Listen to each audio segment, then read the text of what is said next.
आइ चलल छी जितिया मेला में। हाँ, अपना ओहिठाम मेला के कोनो कमी है? अपन मिथिलांचल ने कहे खाली जेबी भरल मन, कहे सबसे गरीबी अपने ओहिठाम है।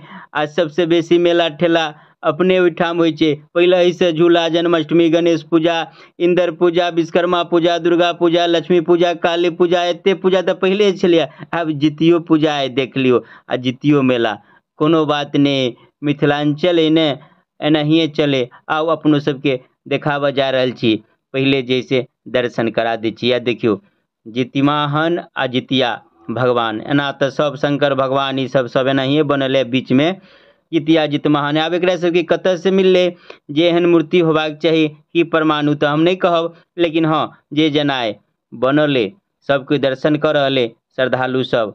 आ साँझ के समय है ने तो कनी जैसे वो धूप धुआं जैसे कनी बेसिए कर देने तो कनी फ्रेश नहीं देखाइत हैत।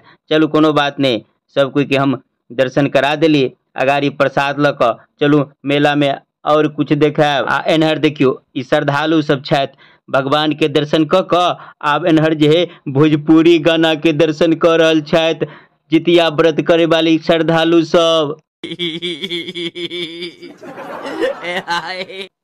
आ देखियो तो के कहिए कि आब नाच नहीं देखे, कतेक जमघट लागल है नाच देखनिहार इस महिला सबके।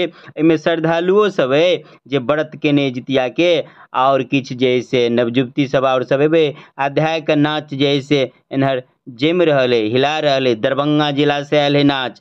अल्लाह रुदल के रात में होए है आ दिन में ई सब भ रहल है। एनहर देखियो पुला पर खाली महिले सब नहीं देखियो, एनहर बूढ़ बुजुर्ग सब सेहो जे है से धाय के नाच के आनंद ल रहल है। अब अहाँ सब कहबे कि गाम कोने, तो बतेबे नहीं के लिए ये राधाकांत एठाम मेला लागल है आ ई नाच गान भ रहल है।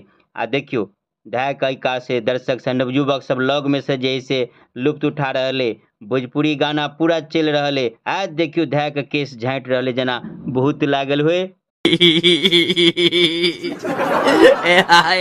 आ उम्हर बाजा के धुन पर नटुआ नचे है। एनहर जिलेबी वाला के हाथ देखियो धाय के जिलेबी घुमा रहले। आ एकात कचरी गरमा गर्म छना रहले, लोग सब ल रहले। लेकिन दिक्कत भ गेले मीना बाजार वाला सबके देखियो लगौने है कते मेहनत से, रात पानि ने भ गेले से थाल भ गेले, ओतेक लोग ओइठाम पहुँचबे नहीं करे। अच्छा की करबह, धीरज धरा, रुख हेती तब बेचिया। हाँ आब चल एली दोसर मेला में, बगले में ई भिस्सा टोल पर राधाकांत छला, आ भिस्सा टोल पर चल एली। आब अहूठाम सब कुछ नहीं है, नाचो गान भ रहले। आ दर्शक सब नीचा में अहुआ थाल भ गेले। रात बढ़िया पानि भेले ने तो ये दर्शक सबके दिक्कत भ गेले, लेकिन छोड़े वाला कहाँ है, खारो बक देखते आउ। लेकिन पहले भगवान के दर्शन कर ली छी, अहूठाम प्रसाद ल लेब आ तक बाद और कुछ देखेबे। हाँ एठाम साँझ के धुआं धुकुर ओते नहीं है, तो जे से फ्रेश फ्रेश दर्शन भ रहले, दर्शन कर ली छे।